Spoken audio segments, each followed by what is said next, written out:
Hi all, welcome to today's video. We are going to review the movie Vaazhai. This is an absolutely brilliant film from Mari Selvaraj. I'd recommend everybody to go ahead and watch this movie. The movie was released this year in the month of August. I'm working in Gurgaon, so I was unable to go to the theaters and watch the movie, and I didn't want to be utilizing any pirated softwares or so. So I waited for the OTT release, and currently the movie is available in Hotstar Disney. This is an absolutely brilliant movie, and Mari Selvaraj has done a wonderful job. In his movies, the thing that I like the most is how he brings nature and how he depicts nature and the characters' involvement with that particular environment. And this movie was an absolute masterpiece. I would recommend all of you to go ahead and watch this movie. And if you haven't, there's a lot of spoilers coming up, so I would request you to go ahead, pause the video, watch the movie, and come back to the review and let us know how you felt about the movie.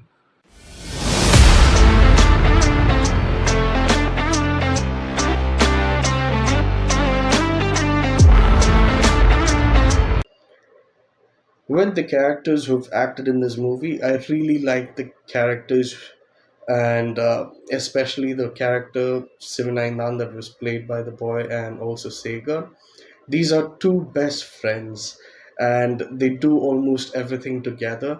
And it's so happy to see them actually talk and fight amongst themselves for even smaller things in life, and how to express their feelings to each other. That is really to go ahead and watch. Given that Sagar is a Kamal fan and Nainan is a Rajni fan, their references of the movies and the way that they go ahead and you know talk highly about their favorite actor and so on, that is a wonderful thing to go ahead and watch. Especially we've like I was born in the 90s era, so I know a lot about the rivalry between Kamal and Rajnikant when I was born and how big it was. Especially in my home too, my mother is a Rajni fan and my father is a Kamal fan, so I've heard a lot of banters throughout the year. But this was really refreshing to watch in terms of their bond and how they go ahead and talk to each other and express themselves with each other. Given that this movie is talking about a very huge subject, it's a very serious subject, but their conversations and what little antics that they do in the movie is something that brings a little bit of joy when you're actually watching this entire movie on screen. Next, talking about the core subject of this movie is that the hero or the protagonist does not want to go ahead and work in the banana plantation. Yes, as mentioned, they are school boys who are going to school and studying in the school. During the Saturday and Sunday holidays, they are made to go ahead and work in the banana plantation, carrying bananas on their head and walking miles across in order to have the bananas delivered to the load lorries. Seeing this, it almost feels so bad that they have to go ahead and do that, and there's no other option for them given the financial condition that is there in their home. There's also one part in the movie where I feel, why are these boys supposed to go ahead and do that? And there's a wonderful dialogue in the movie where the mother go ahead and says that, it's not for the money that I want him to go ahead and work, given that he's already lost his father. If somebody is unable to go ahead and work, or if they are feeling lazy to go ahead and work, they would never survive in this place. So I want to encourage that sense of work for my son. And what if I'm dead tomorrow? How is he going to take care of himself? So, in one point, when I think about it, I really understand why he has to go ahead and work, given the financial situation, the condition that he is in. But in scenes that we also go ahead and see that after the work in the banana plantation, when he's going to the school the next day or so, his body is all changed up, where his head is tilted to a side, where he's unable to stand erect because it's heavy work that he's doing during the weekends. And there are also certain scenes that explain the emotional torment that is going through this person's mind. Like every time there's a weekend, we are all happy for the weekends. We think about a lot of things that we can accomplish during the weekends. But for him, it is the turmoil that clouds his mind on what type of excuses should I go ahead and give my mother so that, I don't have to go ahead and carry loads of banana over my head and walk miles across. There's also a particular scene where it's kind of funny, but also it's kind of serious to what extent these boys go ahead and they do in order to not do the work on Saturdays and Sundays. So, Seven being a Rajini fan, he takes a thorn and he pokes it at his feet and ensures that he's poking the thorn deep in order for the blood to rush out so that he can go ahead and tell his mom that, a thorn is, poke my feet so I can't go ahead and walk, and he starts limping. And whereas Sager, being a Kamal fan, he says that, hey, you know what, I'm not going to do some foolish act like this in order to not work. Rather, I would just go ahead and act because Kamal is a wonderful actor and we can just act out without having to do any of this. Both go to their respective homes, and we see Sega going to his home and his mother asking, why are you limping and coming? And he's like, "Hey, I ran a thorn on my foot. So, my feet is paining a lot and I can't go ahead and work tomorrow." And his mother says, hey, let me go ahead and see it.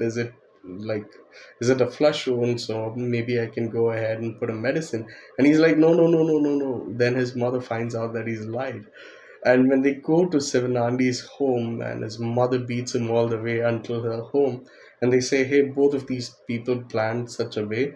Is your son's leg really hurt, or is he also lying? And then we see Sivanand then show his feet, and there's blood. And yeah, that one particular day, he does not have to go ahead and work, but Sega is all so hurt that he couldn't just pull off this trick. So there are certain antics that let us know that there is a turmoil and there's such a burden in his heart. But as children and how they cope up with things, he's trying to say, hey, I'm not feeling well, or maybe my legs are hurting, my stomach is hurting, I don't want to go ahead and work. But there are certain things that play out in the movie where he himself says that, okay, during my summer holidays, I'll go for 10 days, I'll work in order to go ahead and return the money that they had borrowed from one of the money lender, I guess. So he says, yeah, I'm going to work. And he goes for work for all those 10 days and he goes back to school. And we see there's a shift in his character after that 10 days and after everything that has happened in his family, how that is changed the boy a little bit. And again, Sagar is there to pull it back from that dark hole and to literally, encourage him and make him smile a little more.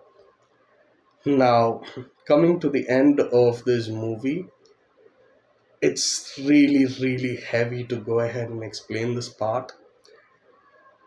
They are fighting about getting 1 rupee extra. So, for the amount of bananas that they carry and walk miles across to the lorry to unload it, they get 1 rupee per walk or per load that they bring. So they were just asking for a rupee more. This is towards the middle portion of the movie where they demand for a rupee more for the amount that they are carrying. Now, because the person has increased a rupee more, he feels that he does not have to go ahead and provide them a vehicle regardless of how late it's been for people to go back to their places. Rather, after the lorry is loaded, he wants people to sit on the lorry and then, go to their places if they want to go to. And yes, there is an accident and many people die. I In the movie, I guess they say it's 19 people, but in the actual news of 1999, there were 20 people who died during this particular accident. The entire montage on how this was shot, and Sivanandan on that particular day, he's not eaten anything before that day because he had to go to the school and then he had to come back. He's not eaten the entire time. And the entirety of it, where he sees his friend dead, but he's hungry, he's not able to contemplate what is happening. And I almost felt bad that he couldn't cry for his best friend's death because the hunger was more than the emotion that he could actually release from his end. And we see him going to his home and he's unable to go ahead and cry out loud because of his hunger from the day before that he's not eaten. He takes a plate, he just walks right inside his home, he takes food, drops it on his plate, and he starts to eat and cry at the same time. Then the same mother who chased him out of the house a day prior comes back, and she's really wanting to see him. Given that he said he's not going to the banana plantation in order to work, and the day before, his mother actually kicked him out of the house and said, "Don't come back to the house." And you didn't go for the work and all of that. To see that so many people have died, and he's one person who, was saved because his sister said, "Hey, go to school," rather than coming for the plantation drive that day. The entirety towards the end is so chilling, so heavy that it can't be put in words. It almost made me just sit down for some time and feel gratitude to the life that I've been provided, given that I didn't have to go through all of these struggles in my life. Rather, I'm so blessed to have what I have today.